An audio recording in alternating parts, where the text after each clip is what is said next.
No, profe, ninguna pregunta. No, no, del examen, esas cosas, ¿está todo bien? Yo soy la que no pude rendir el jueves pasado porque me iba, me dijo que veíamos cuando vuelva, pero si quiere lo hablamos al final de la clase.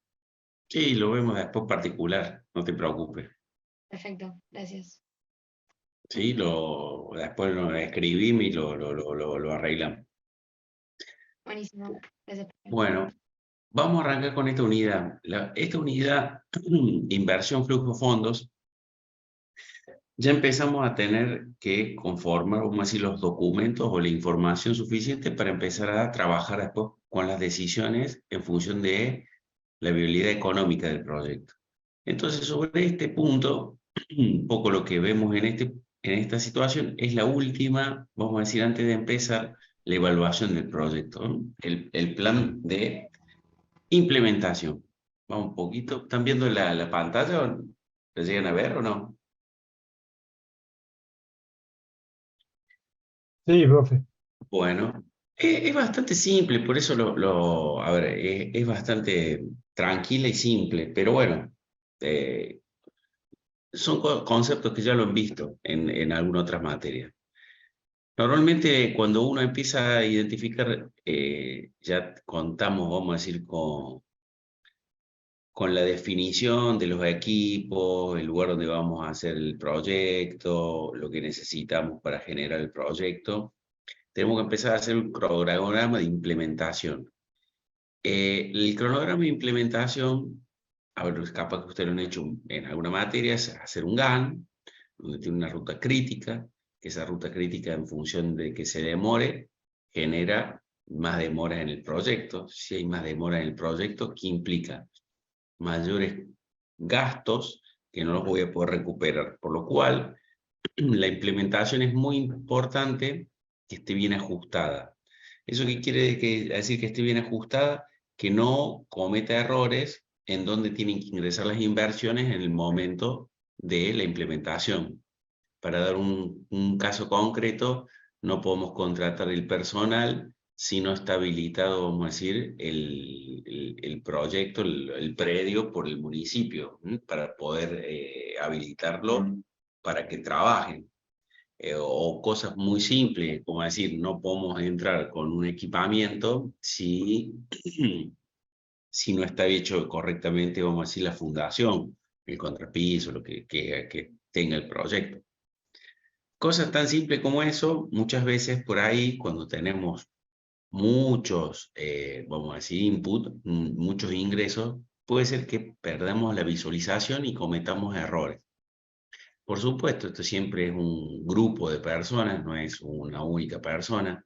Nosotros el proyecto es algo académico, algo simple, pero imagínense hacer una planta de producción, no sé, de una autopartista, hacer un plan de implementación, un cronograma de implementación de una empresa tipo, no sé, Fiat, Volkswagen. Son procesos bastante complejos y, vamos a decir, desafiantes. Entonces vamos sobre este punto, ¿sí? Esta es una muy común pregunta que se hace. ¿Cuáles son los componentes de una inversión? O la inversión total, ¿cómo se divide? Activos fijos, activos intangibles o inversiones en preproducción o intangibles, e inversión en capital de trabajo. Cuando hablamos de activos fijos, es muy simple visualizarlo. Bueno, si son los equipamientos, la fábrica, las materias primas, los insumos. Cuando hablamos de intangibles, son las habilitaciones, la preproducción, las capacitaciones, todo eso que son dinero que yo lo tengo que tener disponible para poder hacer que sea funcional o que empiece a trabajar mi proyecto, que no lo voy a poder recuperar y lo tengo que tener el día cero que empiezo. No lo puedo tener posterior que se empieza a producir. Por lo cual es parte de la inversión. Y el otro gran punto de la inversión es el capital de trabajo. Ahí vamos a desarrollar ese punto ahora en esta unidad. En la inversión, los activos fijos, bueno, un poco como les comentaba, es lo que trataba de decir. Cuando hablamos de inversión en activos fijos, tengan en cuenta los valores residuales, o sea, los activos fijos se van depreciando en función de la antigüedad. Hay una, vamos a decir, una definición contable y una comercial. Ustedes cuando hicieron el ángel, cuando vieron los equipos, ya lo identifican que es lo que estamos hablando, ¿sí? La depreciación acumulada, o sea, el valor original menos la depreciación, valor residual. El valor comercial, como dijimos, valor de mercado, o sea, si yo tengo un auto de más de 20 años, el valor del libro es cero, pero en el mercado tiene su valor, por lo cual, si es una empresa que vende ese vehículo, tendrá que abonar, vamos a decir, ingreso e impuesto a las ganancias, ¿sí? Por lo cual, es muy interesante que se identifique esto, ¿sí? Sobre todo en los equipos. Bueno, acá pone un poco de un ejemplo, cómo es un valor residual, un valor contable, mucho más que explicar si ya lo han visto en el enlace. Capital de trabajo, esto es donde vamos a frenarnos hoy. El capital de trabajo, vamos a decir, es el ciclo que, vamos a decir, que sufre o que genera la materia prima, cuando se va produciendo, se va transformando, y posterior de su fabricación, entra el circuito comercial, se vende, se cobra, y se vuelve a adquirir materia prima. La diferencia entre todo ese proceso es la ganancia. O sea, me salió 10 pesos la materia prima, hice todo un proceso productivo, termina saliéndome 50, lo vendo 60, todo el proceso comercial me sale 5 pesos, me quedo 5 pesos de ganancia. Esos 5 pesos que me quedan de ganancia empiezan a incrementar mi patrimonio neto, que puede pasarse al activo como caja, o puede volverse a adquirir como capital de trabajo. Entonces, a mayor cantidad de ciclos tenga el proceso, vamos a decir, cuanto más veces se repite este ciclo, más posibilidades tengo de crecer mi patrimonio, mi rentabilidad del proyecto, y también, cuanto más veces tiene ciclo, me provoca que yo tenga que invertir menores cantidades en capital de trabajo. Entonces, como vamos a decir, un beneficio es tratar de buscar la alta rotación del capital de trabajo. Aquellas empresas que tienen una alta rotación de capital de trabajo son empresas, vamos a decir, que son muy simples ingresar. Esto quiere decir que pueden tener competencia muy rápido. Por ejemplo, a ver, algo que se visualice, poner una verdulería, vamos a decir, un proyecto, el capital de trabajo es muy bajo. Entonces, es fácil ingresar y poner una verdulería. Hace una empresa de aceros, no es tan simple. Entonces, depende de las dimensiones y la magnitud es lo que genera. Aquí hay un pequeño ejemplo de lo que dice cómo es el capital de trabajo. Si yo pido a un amigo 8.000 pesos, tengo en la caja 8.000 pesos, pero le debo 8.000 pesos. Compro, vamos a decir, invierto 8.000 pesos en periódicos, los vendo cada uno en 10 pesos, perdón, y lo que me va a provocar tener un ingreso de forma permanente, cíclica, y lo que va a provocarme es que a partir de un momento voy a empezar a tener una rentabilidad y ganar. No se le aplico tan en detalle el ejercicio porque es bastante simple. Entonces, ¿qué buscamos? Tratar de que el capital de trabajo sea financiado lo máximo por los proveedores. De esa forma, financieramente yo tengo un beneficio. Segundo, que roten la mayor cantidad de veces posible. Y lo ideal, como les comentaba, es que los proveedores tengan un plazo de pago mayor que el que tengo yo, por lo cual cobro, pago mis proveedores y tengo la rentabilidad con poca inversión. Es lo ideal, el mundo ideal. Eso no existe, es muy difícil que exista. Cuando hablamos de capital de trabajo, ahora sí me voy a parar sobre esto, que es importante. Cuando vemos los estados contables, la forma de calcular el capital de trabajo es activo corriente menos pasivo corriente. ¿Sí? Esta es la fórmula que hacen los estados contables, o sea, cuando hago un balance. Cuando hablo del método porcentual, es ya un método operativo. que puedo identificar y decir, che, el 60% del costo total que yo tengo, lo tengo en, vamos a decir, capital de trabajo. Como le decía, a mayor porcentual, más complejo es, vamos a decir, el proceso de rotación. Y después el método dinámico, que es el último, el que está acá abajo, lo que muestra esto que le comentaba, días de cobertura, o sea, cuántos días me dura el insumo, dividido 360. Entonces, ¿qué me provoca? Mayor veces de rotación, mayor cantidad de rotaciones, que me provoca tener que invertir menos dinero, porque una vez que cobro, vuelvo a comprar y vuelvo a generar rentabilidad. Para dar un ejemplo bastante simple, yo tengo, vamos a decir, se lo dije a los chicos ayer, un kiosco y quiero empezar a vender cigarrillos. Como se gana muy poco los cigarrillos, me compro un cartón, lo termino de vender, cuando junto todo el dinero, voy y compro otro cartón. Y no tengo stock, pero voy comprando permanentemente. Eso implica que con solamente 1, 2, 3 cartones, las variables que yo quiera de las marcas que existan o que quiera vender, puedo tener un servicio, porque un laburo o un llamador, y con poco dinero que haya invertido. Un ejemplo simple para visualizarlo, cómo se haría. Con respecto a los flujos de fondo, ¿alguna duda sobre esto? ¿Pregunta? ¿No? Bueno. Vamos nomás, profe. Bueno, mire, es muy cortito, estamos ya medio como terminando, así en 15 minutitos más cerramos la clase. Es bastante simple. Ya las otras unidades ya se pone un poco más tedioso en el sentido de la documentación, pero ya estamos casi terminando la materia teórica. Flujo de fondo, hay dos tipos de flujo de fondo, el flujo de fondo operativo y el flujo de fondo financiero. El flujo de fondo operativo es lo que nosotros conocemos o que han visto que le dicen cash flow, o sea, ingresos y ventas. O sea, los ingresos que yo tengo menos los egresos me da la diferencia que yo tendría que tener en caja. Esa caja que yo tengo normalmente siempre tendría que coincidir con el balance en donde dice dinero líquido, caja y banco, como quieran verlo, ¿sí? La suma o la coincidencia debería dar eso.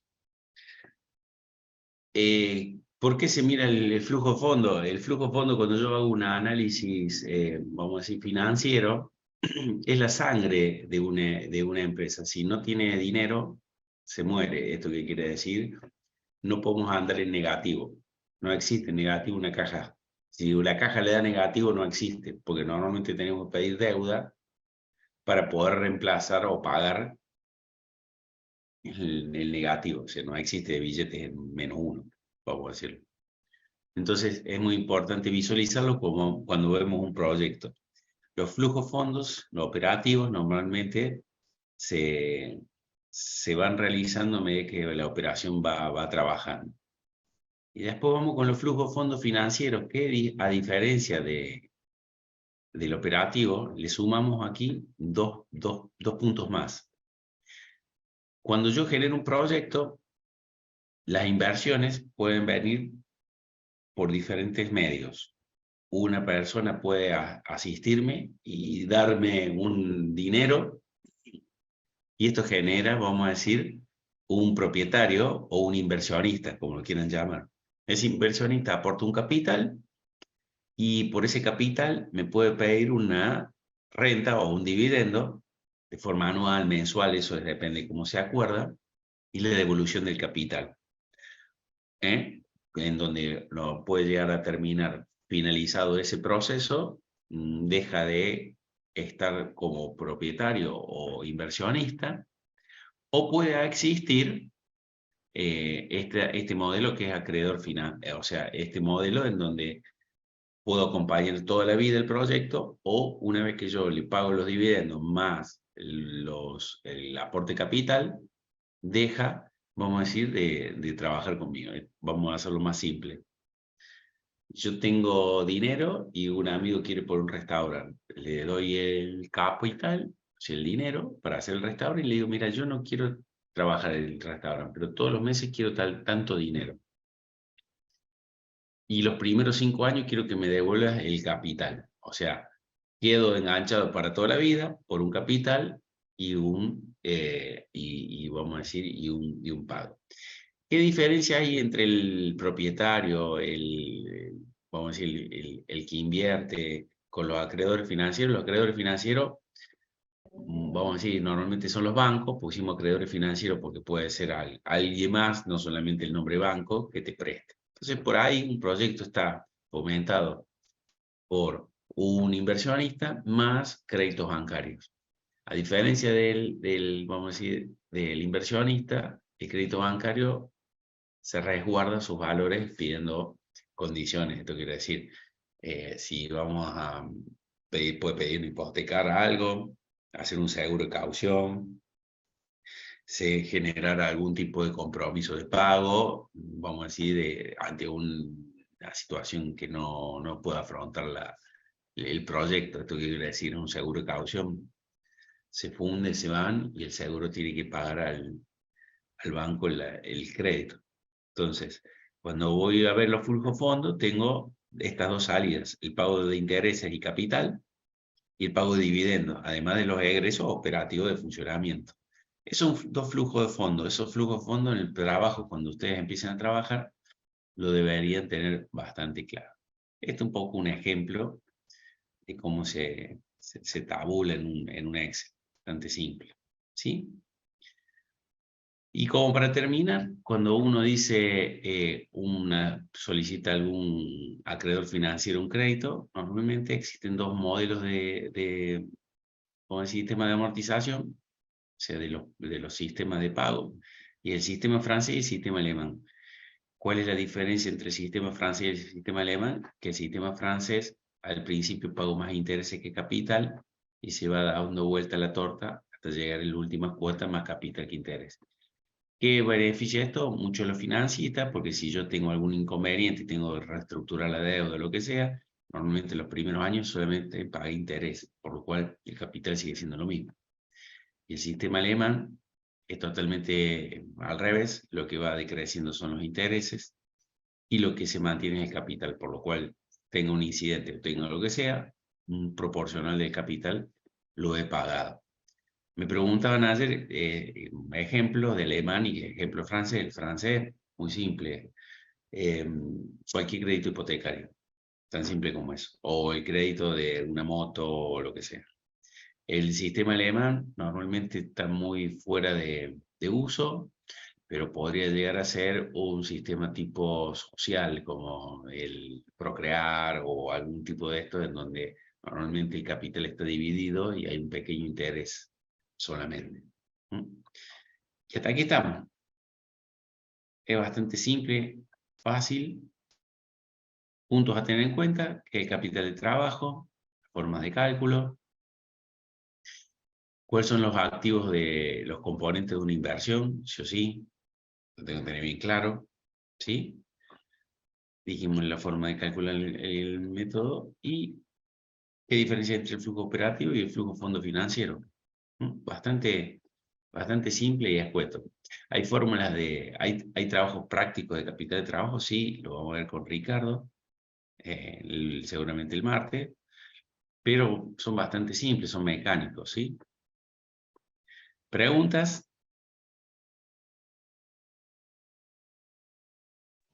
Profe, sobre este tema no, particularmente yo quería preguntarle, no sé si ya lo dijo, el tema de los parciales, que tal los dio. Sí. Pregúntame, no, nadie me preguntó, les pregunté y nadie me hizo una consulta, pero decime. ¿Qué tal? ¿Qué tal las notas? Vi que ya subió la del 4 de 1, las nuestras no sé si faltará mucho, cómo será el tema. Mira, nos hemos dividido los exámenes. Yo hice 4 de 1, Ricardo hace 4 de 2. Así que Perfecto. seguramente el martes, si tiene novedad, se lo va a dar el martes. Perfecto. Pensé que usted lo Sí. corregía todo. Perfecto, listo, profe. No, son como Sí, 250.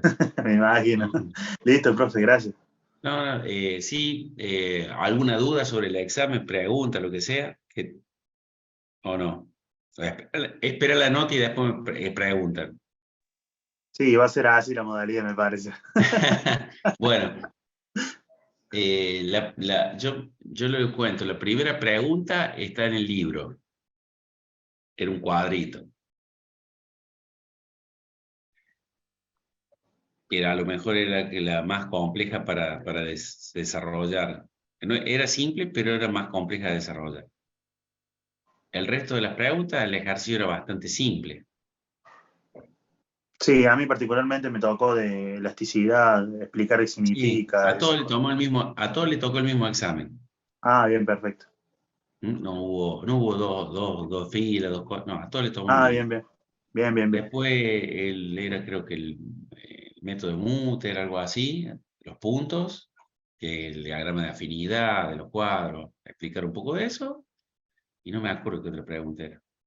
Sí, fue un paseo por todas las unidades, sí, sí. Sí, normalmente siempre tomamos una pregunta por cada unidad, ¿sí?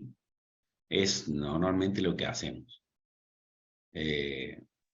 Por eso. Y es bueno que vayan a la clase consulta, porque repasamos las preguntas que salieron en el examen en la clase consulta, para que tengan para que lo tomen como algo importante en la clase consulta. Perfecto, profe. Listo. Muchas gracias. ¿Estamos? Sí, sí. Bueno, hasta acá estamos. Si no hay Listo. dudas, los libero.